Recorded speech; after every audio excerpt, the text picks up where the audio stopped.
Welcome back. అమరవీరుల సాక్షిగా కాంగ్రెస్ సర్కార్ మరోసారి దౌర్జన్యానికి తెగబడింది. యువతకు 2 లక్షల ఉద్యోగాలతో జాబ్ క్యాలెండర్ ప్రకటిస్తామని చెప్పి రేవంత్ సర్కార్ పోస్టుల ఊసే లేకుండా దగా చేసింది. ఇదెక్కడి దుర్మార్గమని ప్రశ్నించిన బీఆర్ఎస్ నేతలపై నిండు సభల్లోనే బూతులతో దాడికి తెగబడింది. సర్కార్ తీరుకు నిరసనగా వాకౌట్ చేసిన బీఆర్ఎస్ గన్ పార్క్ లో యువత కోసం పోరాటానికి దిగింది. శాంతియుతంగా ఆందోళన చేస్తున్న బీఆర్ఎస్ నేతలపై రేవంత్ సర్కార్ పోలీసులతో జులుం చేసింది. దుర్మార్గంగా గులాబీ నేతలను పోలీసులు అరెస్ట్ చేశారు.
అమరవీరుల సాక్షిగా కాంగ్రెస్ సర్కార్ మరోసారి దౌర్జన్యానికి తెగబడింది. యువతకు 2 లక్షల ఉద్యోగాలతో జాబ్ క్యాలెండర్ ప్రకటిస్తామని చెప్పి రేవంత్ సర్కార్ పోస్టుల ఊసే లేకుండా దగా చేసింది.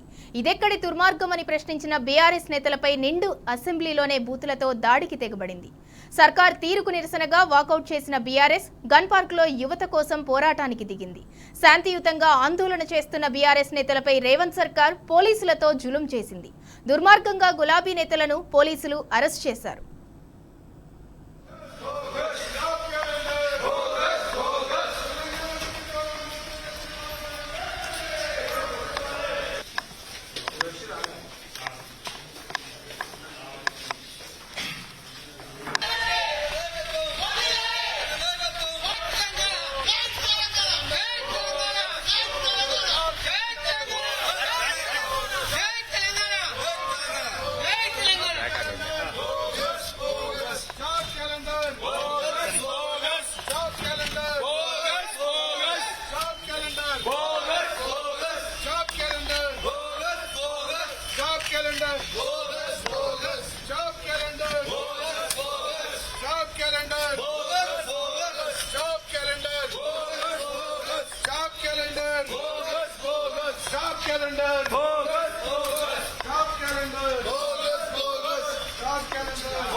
అమరవీరుల సాక్షిగా కాంగ్రెస్ సర్కార్ మరోసారి దౌర్జన్యానికి తెగబడింది. యువతకు 2 లక్షల ఉద్యోగాలతో జాబ్ క్యాలెండర్ ప్రకటిస్తామని చెప్పి రేవంత్ సర్కార్ పోస్టుల ఊసే లేకుండా దగా చేసింది.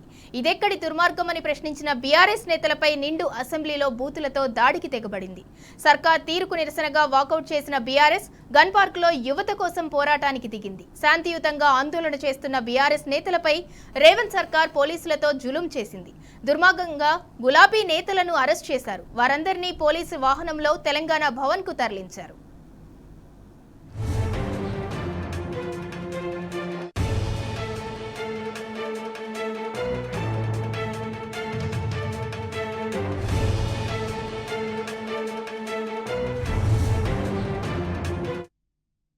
అమరవీరుల సాక్షిగా కాంగ్రెస్ సర్కార్ మరోసారి దౌర్జన్యానికి తెగబడింది. ఇక దీనికి సంబంధించి మరింత సమాచారం మా ప్రతినిధి లివిల్ అందిస్తారు. లివిల్ చెప్పండి, బీఆర్ఎస్ నాయకులను పోలీసులు అరెస్ట్ చేసి భవన్ కి తరలించారు. దీనికి సంబంధించిన అప్డేట్ ఏంటి?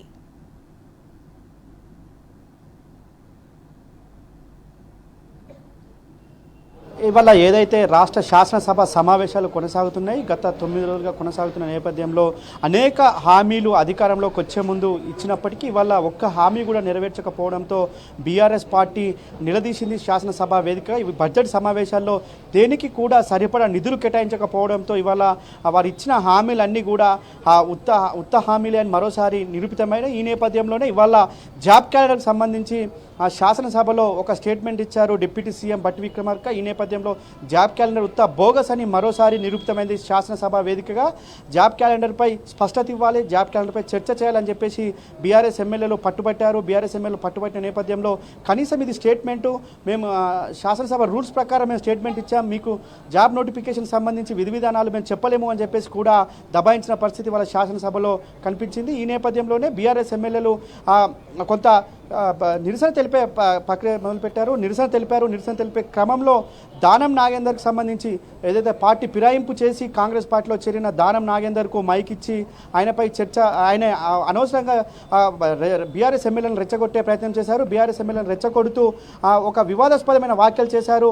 ఇటు అన్పార్లమెంటరీ లాంగ్వేజ్ శాసనసభలో ఆయన వాడిండు. దానికి సంబంధించి కూడా బీఆర్ఎస్ ఎమ్మెల్యేలు నిరసన తెలిపారు. వెంటనే క్షమాపణ చెప్పాలి, అతన్ని సస్పెండ్ చేయాలని చెప్పేసి కూడా ఈ సందర్భంగా బీఆర్ఎస్ ఎమ్మెల్యేలు పట్టుబట్టారు. అయినప్పటికీ కూడా ప్రభుత్వం నుంచి ఎలాంటి స్పందన రాకపోవడంతో పెద్ద ఎత్తున నినాదాలు చేస్తూ ఏదైతే నిరసనగా శాసనసభలో నిరసనగా వీరంతా కూడా బయటకు వచ్చారు. జాబ్ క్యాలెండర్పై వెంటనే మాకు విధి విధానాలు కావాలి, జాబ్ క్యాలెండర్లో కనీసం నెంబర్స్ పెట్టలేదు, జాబ్ క్యాలెండర్ ఏ గ్రూప్ 1 ఎన్ని పోస్టులు ఉన్నాయి, గ్రూప్ 2 ఎన్ని పోస్టులు వేస్తారు, గ్రూప్ 3 ఎన్ని, డిఎస్సి ఎన్ని, మిగతా ఎస్పీడీసీఎల్ కావచ్చు, ఎన్పీడీసీఎల్ కావచ్చు, సింగరేణి కావచ్చు, అనేక ఇన్స్టిట్యూషన్కి సంబంధించిన నోటిఫికేషన్ సంబంధించి నెంబర్స్ ఎందుకు ఇవ్వలేదు అని చెప్పేసి కూడా బీఆర్ఎస్ ఎమ్మెల్యేలు నిలదీశారు. అయినప్పటికీ కూడా వారు పట్టించుకోకపోవడంతో అమరవీరుల స్తూపం దగ్గర, గన్ పార్క్లోని అమరవీరుల స్తూపం దగ్గర నిరసన తెలిపేందుకు బీఆర్ఎస్ ఎమ్మెల్యేలు ఒక్కసారిగా ర్యాలీగా బయలుదేరి అమరవీరుల స్తూపం దగ్గర నిరసన తెలిపారు. అయినప్పటికీ కూడా బీఆర్ఎస్ పార్టీ చేస్తున్న నిరసనలు పెద్ద ఎత్తున ఏదైతే నినాదాలు పెద్ద ఎత్తున ఆకాశాన్ని అంటే, అంతేకాకుండా ఇవాళ నిరసనలు చేస్తున్న తరుణంలో పెద్ద ఎత్తున పోలీసులు మోహరించి నిరసనలు ఇటు ప్రజాస్వామికంగా చేస్తున్న నిరసనలు అణిచివేసేందుకు ప్రభుత్వం కుట్రలు పన్నింది. ఈ నేపథ్యంలో ఇటు వర్కింగ్ ప్రెసిడెంట్ కేటీఆర్తో పాటు హరీష్ రావుతో పాటు అందరు ఎమ్మెల్యేలు అంతే అక్కడే కూర్చొని నిరసన తెలిపారు. నిరసనలు తెలిపినప్పటికీ కూడా కనీసం వారి నుంచి స్పందన రాకపోవడంతో ప్రజాపాలన ఇదేనా అని చెప్పేసి కూడా పెద్ద ఎత్తున నిలదీశారు. అంతేకాకుండా పోలీసులు పెద్ద ఎత్తున మోహరించి పోలీసులను అక్కడి నుంచి బీఆర్ఎస్ ఎమ్మెల్యేలను అరెస్ట్ చేసే కుట్రలు పన్నారైతే నిరుద్యోగులు మద్దతుగా బీఆర్ఎస్ ఎమ్మెల్యేలకు మద్దతుగా నిరుద్యోగులంతా వస్తామని చెప్పిన నేపథ్యంలో వారిని రాకుండా కూడా ఎక్కడికక్కడ పోలీసులంతా అలర్ట్ అయ్యి ఇటు అశోక్ నగర్ కావచ్చు, ఓయూ కావచ్చు, నిజాం కాలేజ్ కావచ్చు, అన్ని ఏరియాలలో కూడా పోలీసులు వారి భద్రత ఏర్పాటు చేశారు. వారిని రాకుండా ఎక్కడికక్కడ కట్టుదిట్టం చేశారు. ప్రజాస్వామిక పాలనలో ఇలాంటి కుట్రలు మళ్ళోసారి ముళ్ళ కంచెలేసిన పరిస్థితి ఇవాళ దాపురించిందని కూడా బీఆర్ఎస్ ఎమ్మెల్యేలు నిలదీశారు. అయితే ఇవాళ గన్ పార్క్ను చూసినట్టయితే గత తెలంగాణ ఉద్యమంలో ఏ విధంగా అయితే తెలంగాణ ఉద్యమాన్ని అణచివేసేందుకు ఏ విధంగా అయితే కుట్రలు పన్నారో ఆనాడు కాంగ్రెస్ ప్రభుత్వమే ఉన్నది. ఇవాళ మరోసారి కూడా కాంగ్రెస్ ప్రభుత్వం మీద అదే తీరున ఇవాళ మరోసారి కూడా కుట్రలు పడిన పరిస్థితి ఇవాళ రాష్ట్రంలో ఉంది. బారికేడ్లు, అడుగడుగున కంచెలు, పోలీస్ నిఘాతో ఇవాళ గన్ పార్క్ అంతా కూడా నిండి ఉన్నది. అక్కడి నుంచి ఏదైతే నిరసనలు పెద్ద ఎత్తున చేస్తున్నారని తరుణంలో ఆ నిరసనలు ఏదైతే బీఆర్ఎస్ చేస్తున్న పోరాటాన్ని అణచివేసేందుకు కుట్రలు పన్నింది ప్రభుత్వం. ఎట్టి పరిస్థితుల్లో బీఆర్ఎస్ ఎమ్మెల్యేని అరెస్ట్ చేయాలని కంకణం కట్టుకొని వారందరినీ కూడా పోలీస్ వాహనంలో ఎక్కించుకొని తెలంగాణ భవన్ తీసుకొచ్చారు. తెలంగాణ భవన్లో సైతం ఇవాళ బీఆర్ఎస్ ఎమ్మెల్యేలు దీనిపైన పోరాటం చేస్తున్నారు. ఎక్కడ చూసినా ఇవాళ రాష్ట్ర వ్యాప్తంగా కూడా నిరసనలు కొనసాగుతున్న పరిస్థితి కనిపిస్తుంది. ఈ నిరసనలు మిన్నటినే అయినప్పటికీ కూడా ప్రభుత్వం ఎలాంటి చలనం లేవు. ఏదైతే ప్రభుత్వంలోకి వచ్చే ముందు అనేక హామీలు ఇచ్చి వాళ్ళ ప్రభుత్వంలోకి వచ్చాక ఒక్క హామీ కూడా అమలు చేయకపోవడం పట్ల బీఆర్ఎస్ పార్టీ మొదటి నుంచి పోరాటం చేస్తుంది. ఇటు నిరుద్యోగులకు సంబంధించి కూడా వారికి మద్దతు తెలిపింది.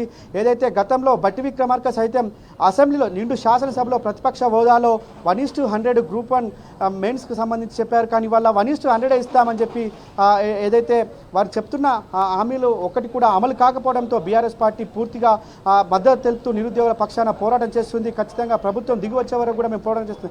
అంతేకాకుండా నాడు అశోక్ నగర్లో రాహుల్ గాంధీని తీసుకుపోయి జాబ్ క్యాలెండర్ ప్రకటన చేస్తాం, మేము సంవత్సరానికి 2 లక్షల ఉద్యోగాలు ఇస్తామని చెప్పారు. ఇవాళ ఆ హామీ ఎక్కడ పోయిందని చెప్పేసి కూడా ఇవాళ బీఆర్ఎస్ ఎమ్మెల్యేలు అంతా నిలదీశారు.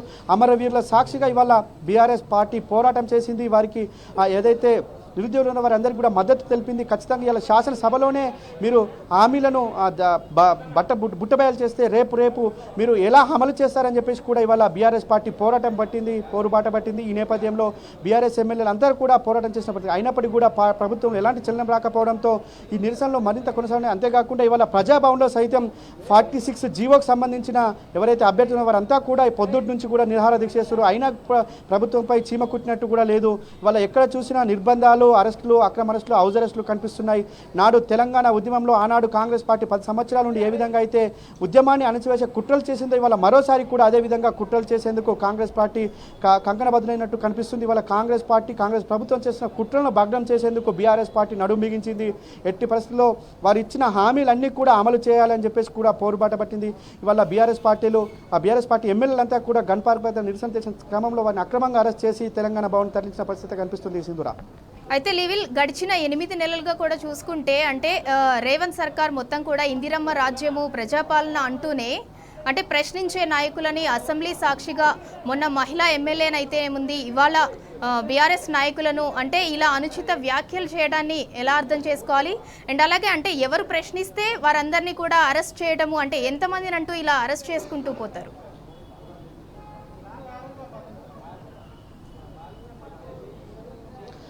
ఎగ్జాక్ట్లీ. అయితే గత 10 సంవత్సరాలు బీఆర్ఎస్ పార్టీ అధికారంలో ఉంది. 10 సంవత్సరాల్లో ఎన్నడూ కూడా శాసనసభలో సభ్యులను అవమానించిన ఘటనలు లేవు. కానీ వాళ్ళ 10 నెలలు కాకముందుకే శాసనసభలో కాంగ్రెస్ ఎమ్మెల్యేలు వ్యవహరిస్తున్న తీరు ఖచ్చితంగా ఇవాళ తెలంగాణ సమాజం అంతా చూస్తుంది. నిన్న బీఆర్ఎస్ మహిళా ఎమ్మెల్యేలు వాళ్ళు సీనియర్ ఎమ్మెల్యేలు వారు మంత్రులుగా చేశారు. వారికి చాలా అనుభవం ఉంది, చాలా ప్రజలతో మమేకమై ఉంటారు. ఆ ఎమ్మెల్యేల పట్ల స్వయంగా ఒక ముఖ్యమంత్రి సభా నాయకుడే నిన్న వివరించిన తీరు కూడా యావత్ తెలంగాణ సమాజం చూసింది. వారు ఖచ్చితంగా తెలంగాణ ఒక ఎమ్మెల్యేలు అంటే నిండు శాసనసభలో మహిళా ఎమ్మెల్యేలు అంటే యావత్ తెలంగాణ మహిళలందరికీ కూడా అది వర్తిస్తుందని చెప్పేసి కూడా నిన్న బీఆర్ఎస్ పార్టీ చెప్పింది. అదేవిధంగా ఇవాళ దానం నాగేందర్ కూడా చేసిన వ్యాఖ్యలు చూసినట్లయితే ఖచ్చితంగా ఒక అప్రజాస్వామిక వాతావరణంలో ఇవాళ అసెంబ్లీలో ఉందని చెప్పొచ్చు. అంతేకాకుండా ఇవాళ ఏదైతే ఇందిరమ్మ పాలన అని చెప్తున్నారో, ప్రజాపాలన అని చెప్తున్నారో, ప్రజా ప్రాణంలో ప్రశ్నించే గొంతుకులు అణచివేస్తున్నారు. ఇందిరమ్మ రాజ్యంలో అడిగిన వారిని అవజరస్ చేస్తున్న పరిస్థితి స్పష్టంగా కనిపిస్తుంది. Sindhura, right, thank you live-in.